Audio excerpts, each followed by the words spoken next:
Evening.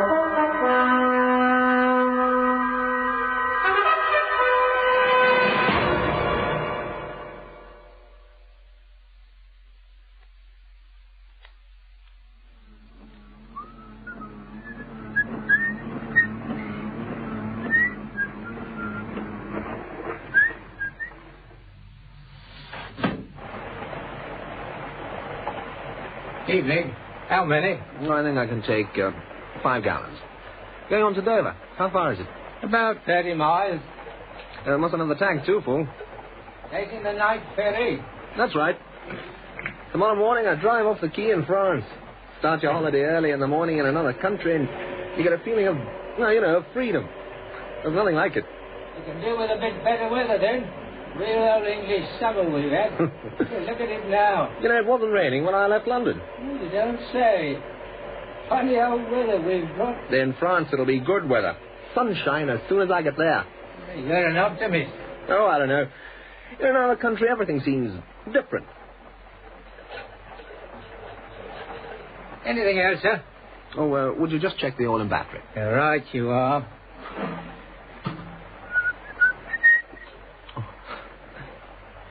They're okay. No, thanks. That'll be £1 4 and twopence. Here you are. Look, keep the change. Thank you, sir. Hope it keeps fine for you. It will.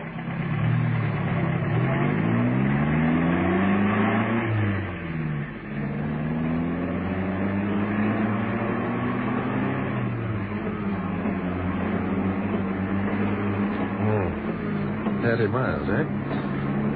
Let's have some music. Yet another government scandal.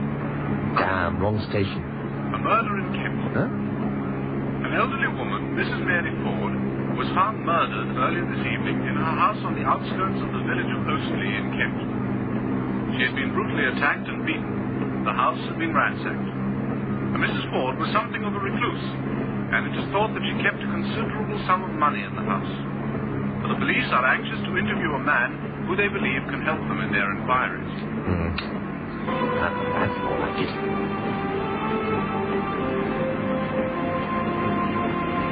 What's that, Dolly?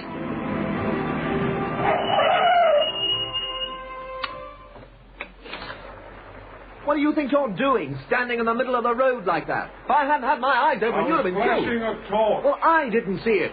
I've had a breakdown. I didn't see your car. Well, it's down that little side road you've just passed. A good long way down. What's wrong with the car? I hate to say it, but I think the big end's gone. And for me, that's serious. Well, for anyone, I should think. Well, especially for me, old man. Look here, can you give me a lift? Oh. I'm getting soaked. There's a transport cafe a couple of miles down the road. If you could drop me off there, I can make a phone call. And there's an AA box a mile back. Haven't got my key, old man. All right, then get in. Many, many thanks. You're a real good Samaritan. Yeah.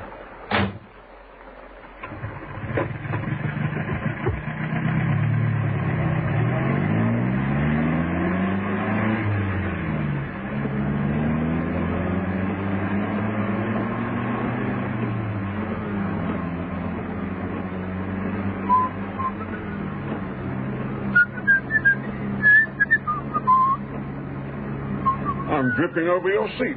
Sorry. Doesn't matter. Going far? To Dover, then across to France. Driving off the quay in another country. That's a wonderful feeling. Yes, lucky chap. Lucky chap. Wish I was coming with you. You married? No, I'm not. Lucky man. Well, I don't really mean that, but when I think of you single chaps, flat in London, time's your own, do what you like, go where you like, I feel envious sometimes. I didn't say I had a flat in London. And I work, too, even if I don't have a regular job. What's your line, then? I'm a writer, a freelance journalist. There you are. Freelance. Freedom. Oh, brother. Now, I said this breakdown was especially serious for me, and do you know why? Huh? I'm a commercial traveller. One of the knights of the road. And the old bus is my steed, as you might say. Without it, I'm lost. Point is, I must get to Folkestone tonight. I've got an appointment there first thing in the morning. If they can get my car going, well and good. But if not, I'm in trouble. Well, since you were going to Dover, you did say you were. Yes. Well, you won't mind dropping me off at Folkestone, will you? Be the most tremendous help, old man. And waiting 5 minutes at the cafe while I phone. Phone? About the car. Must do something about it, you know. Make the gesture anyway. Oh, all right. What line do you travel in? Woolens. All sorts of woolens. You've got no samples. I left my samples case in the car, old man. Didn't want to drag it about with me. And your overnight case, too. Yes, that's right. Used to travelling light, you know. Sleep where I lay my head. Shocking business, that murder. What murder? Haven't you heard? Local one. Only a few miles away. Ostley, was it? Old woman had her head bashed in. Nasty business from the sound of it. Well, they'll get the chap, though. Yeah, somebody saw him coming out of the house. Police are anxious to interview Joe Dotes. Yeah, we all know what that means, don't we? You seem to know a lot about it. Well, I'm interested, you see. Are you interested in murder? Well, not so particularly. I am. And I'll tell you why. Murder is easy. What are you slowing down for? I just passed a sign up there, single-line traffic, roads up. No, I see. Didn't notice it. Yeah, well, murder is easy, as I say. I mean, look at the two of us in this car. Huh? You give me a lift, but you don't know me from Adam. Nobody sees me get in. I put a revolver in your ribs, tell you to pull over and stop. I shoot you, toss your body out of the car, drive away, leave the car in some town or other. Have to make sure I'm not spotted leaving it, of course. Then take 2 or 3 train and bus rides to put the coppers off the scent, and I'm away. With whatever's in your wallet, of course. It's been done, you know. I'm a student of crime, and I know. Damn. Sorry, old man. I seem to be putting you off your stroke. Oh, no. I was just thinking of the different things you'd leave lying around, which would mean you'd be caught, you know. Every murderer makes a mistake. Well, fingerprints, for instance. I'm wearing gloves, old man. You didn't notice. You must forgive me. I've got a funny sense of humor. No. Murder is fascinating, though. You must agree about that. I mean, the psychology of it. A chap goes in a house, bashes up an old woman in the hall, gets her money, what is it, £50, 100. He's got to live with what he's done for the rest of his life. Do you reckon it's going to worry him? I don't. A tramp at the door. You think that's what it was? The only thing that makes sense, isn't it? But I'll tell you how we'll know. If it was the tramp, call him that, you know what I mean? The police will get him in a couple of days. He'll have left his dirty paw marks or footprints or something all over everywhere. Everywhere.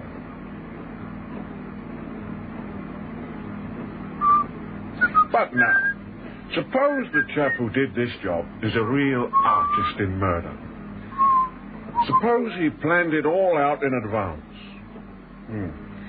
Then you'll find the police are making further investigations, following up further clues provided by a one-armed farm labourer, that kind of thing. You ever read De Quincey, Murder as a Fine Art?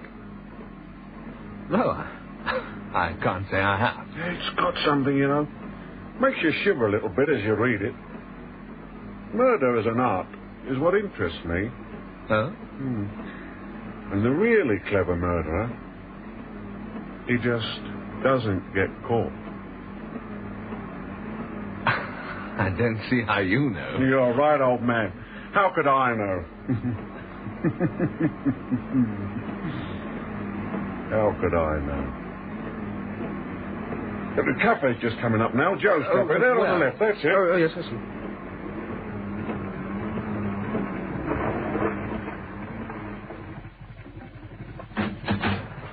Come on.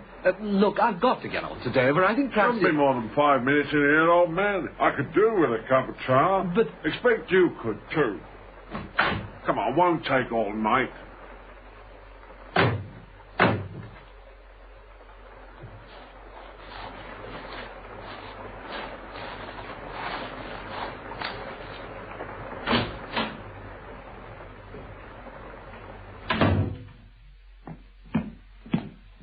Evening, gents. What'll it be? 2 cups of tea, Joe, nice and strong, the way Mother makes it. And can you do us sausages and chips? Right away. But look here, now, I don't want anything to eat, and I've got to get on. Anyway, I'm not much of a sailor. Plenty of time if you're going for the night ferry. Won't be a couple of minutes. We'll both feel better with something hot inside us. I told you I don't want anything to eat. Very well. Just a cuppa for my friend here. Righto. I thought you wanted to telephone. So I do. Can I use your phone, Joe? In the corner, mate. Help yourself. Thanks. Joe? Yeah? You don't mind my calling you that? No, it's all right. I wonder if you happen to have a copy of an evening paper, a late edition. Afraid I haven't. Very like Charlie has over there. Just brought his truck in a few minutes ago. Charlie, got the paper? Who wants it? Well, I just wanted to have a look at it. Oh, yeah. Help yourself, then. It's the late edition. I should be. I've got it at Maidstone. Thank you very much. Oh, you're welcome, mate. See. 2 teas and 1 sausage and chips. Where's your friend? I suppose he's still telephoning. But he's not my friend. I just picked him up on the road. Oh, hitchhiking, eh? Wrong time to pick. He said he's had a breakdown. Funny thing, you know, I've got a feeling I've seen him before. He told me he's a commercial traveller. Yeah, he could be. Don't seem quite right, though. The thing is, he talks in a very funny way, almost as if he's drunk. But he's not drunk, I smell it in his breath. He keeps on talking about... Yeah? about murder. You don't say. Did you have your radio on a few minutes ago? Yeah? The news. They said something about a murder in Kent. Yes, I did hear it, that's right. Well, I was wondering if... Oh, here he is. The old bangers. That's all right for you, then? Lovely grub. Did you make your phone call? Certainly did. Tried a couple of local garages. No dice. Then I rang the AA. They're going to get someone there as soon as they can. But I told them just to tow away the car if they had to, or look after it for the night. I thought I'd go on to Folkestone with you anyway, since you've been kind enough to offer.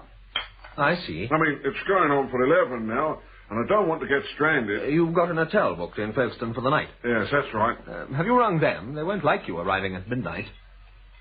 I'll tell you what now, it's not exactly a hotel.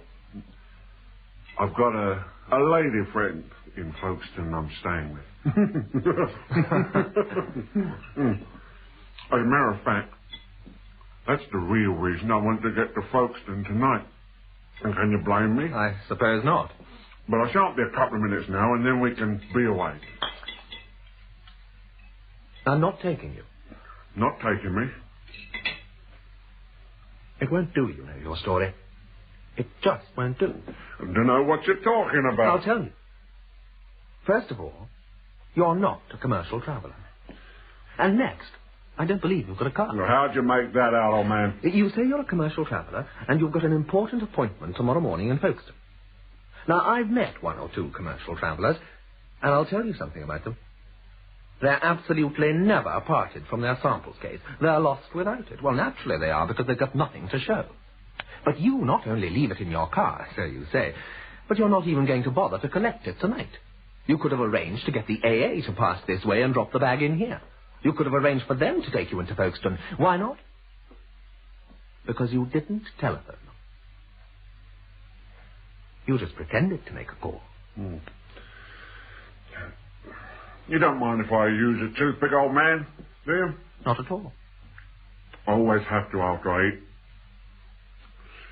Food gets between my teeth. Gaps, you know. Lots of gaps. You don't really sound like a commercial traveller, you know. All that talk about being a knight of the road, it's not the way commercial travellers talk nowadays. I'll tell you what you do sound like. You sound like an actor, not a very good actor, playing the part of a commercial traveller. No wonder you're a writer. You've got a terrific imagination, old man. Could you do with another cuppa? I think you'd better listen to me. All right. But a cuppa makes a good story better. Joe, can we have 2 more cups of chai? Coming up. And then the car. You said you left it a good way down a side road. Now, it wasn't raining all that hard, but you were very wet. And just look at your shoes. The mud on them. I'll tell you what those shoes look like. They look as though you haven't been just walking along a road. You've been walking, or maybe running, across fields. Sherlock Holmes. Honestly, give over. Here's your tea. Oh, thank you.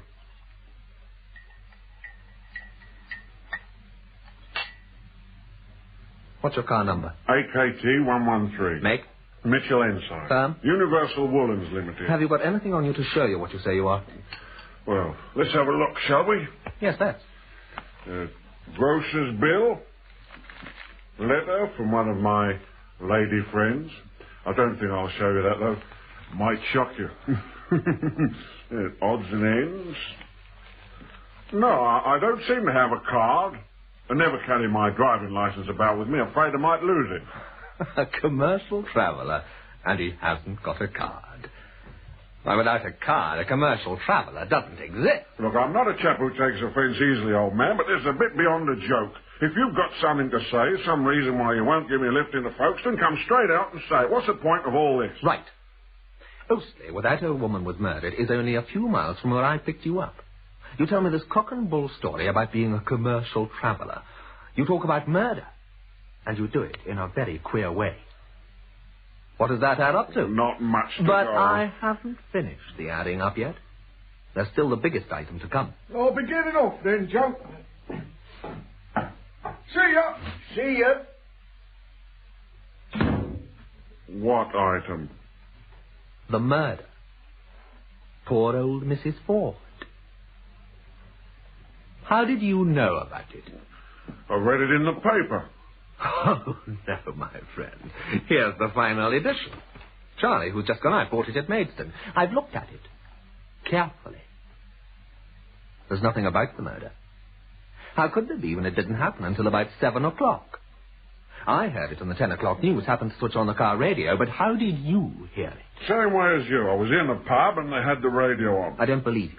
I picked you up, only a couple of minutes after I'd heard it. And another thing. They didn't say anything on the news about her being killed in the hall. The hall. Didn't they? Not a word.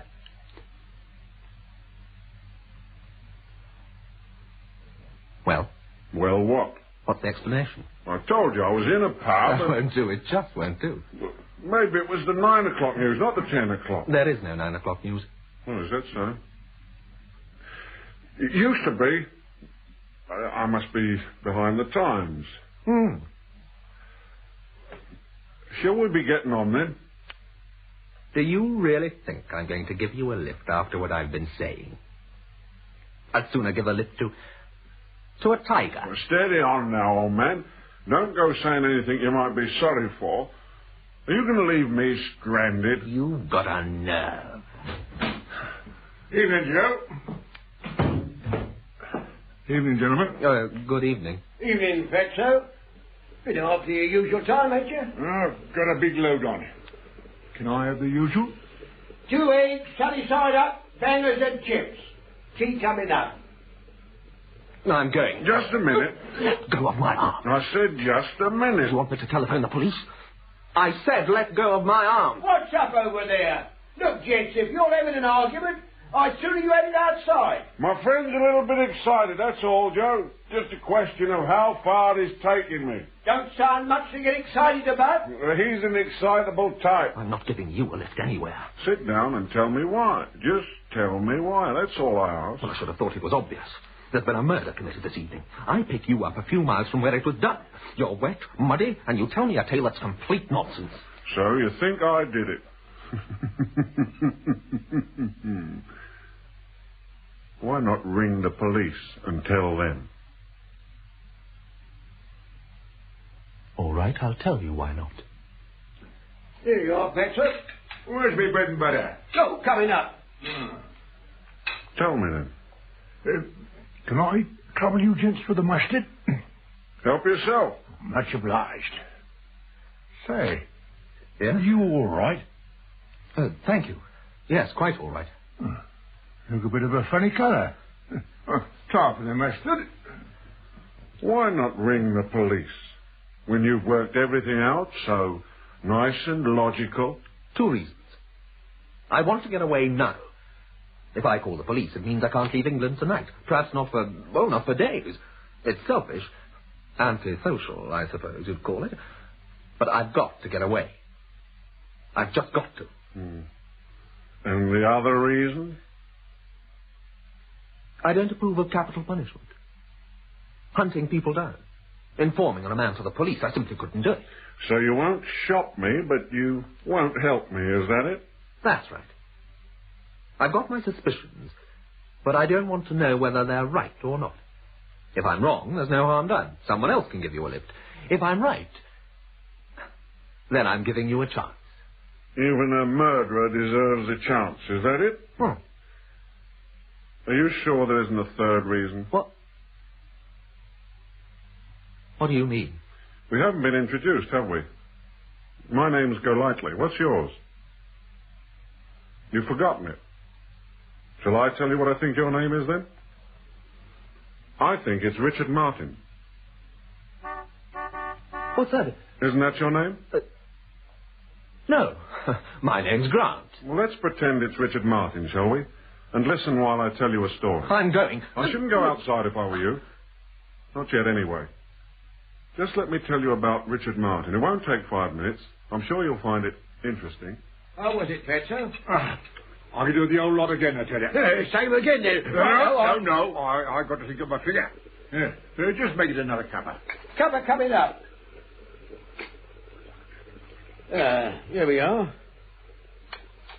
You want to keep an eye on those 2 across there? I've been trying to remember who the big one is. And it's... Once upon a time, there was an old lady named Mrs. Ford who lived on her own outside a village called Ostley. Yeah, she was supposed to have quite a bit of money, but she was very close with it, no doubt about that. No sons, no daughters, so what did it matter? Who cared? Well, there was one person who did care, and that was her nephew, whose name was, had you guessed it? Richard. Richard Martin. Often came down, Richard did, and always trying to get money out of his aunt, or so they said in Ostley. Been convenient for Richard if his aunt had died, wouldn't it? No doubt she's told him she'd left him everything in her will. You know the way close-fisted old people talk. You'll get everything when I've gone, dear, but in the meantime, now I'm afraid I can't pay that bill, but here's a £5 note to be going on with. Yeah. Very irritating to a young man like Richard, who liked gambling, so they say. He was by way of being a sort of freelance writer. Did I tell you that? A journalist, really, though people don't seem to think he made much of a living at it. Come on.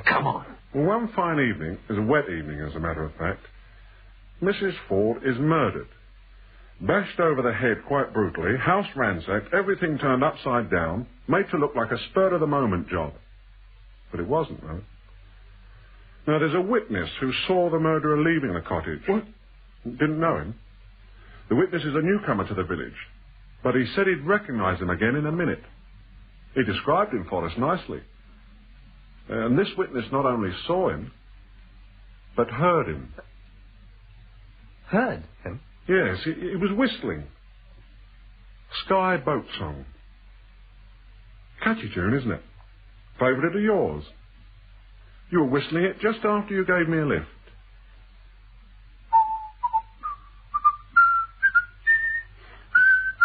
Shut up! Out of tune, am I? Sorry.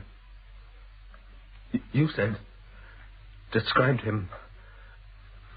for us. You're a detective? Detective Sergeant Golightly, local CID, at your service. But I don't come in the story yet. I'm coming to me. What we think happened is this. Richard came down hoping to touch the old lady for a bit of money. Got wild when she didn't stump it, had a row and killed her in, well, the heat of the moment, you might call it. Then he tried to fix things to look as if it had been done by a stranger. Then he haired off back to London and decided to take a trip abroad, which was a bit silly, come to think of it.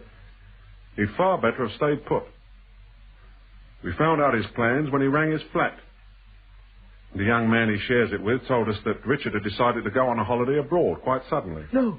He was taking the car, going down to Dover. We knew the car number, so Detective Sergeant Golightly, poor mug, is detailed off to stand in the road and stop it. He got very wet. We had other people on other roads Richard might have taken doing the same thing. You've got nothing against me. You made a slip, you know. You said Mrs. Ford was killed around 7 o'clock. So she was. But that wasn't in the radio news item. Let me go. I'm going. Sergeant, what's up? Now then, Joey, I don't want no trouble. They're waiting out there for you. Don't try to stop me. I've got a gun. Come here, fool. Let go. Come back.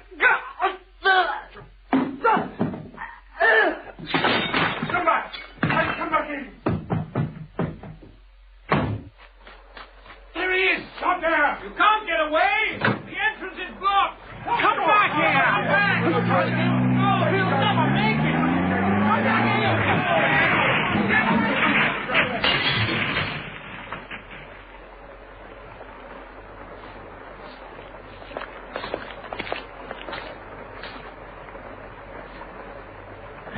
He's bought it all right. Fatso, look at that bit of glass. Right through the neck. Golightly? Yes, sir? It was Martin, all right, was it? Yes, sir. He made a slip, mentioned the time she was killed, but there were only the two of us, and of course he'd have denied it. I'd have tackled him in the car, but I thought he might have a gun, that's why I phoned. You did right. What made him run? I told him there was a witness who'd seen him leave the house, heard him whistling that song. You remember, one of the villagers said he was fond of it. There was no witness. No, sir. But he didn't know that. And he was fond of whistling. Whistled in the car. I don't like it myself. Bad habit. Can get you into a lot of trouble.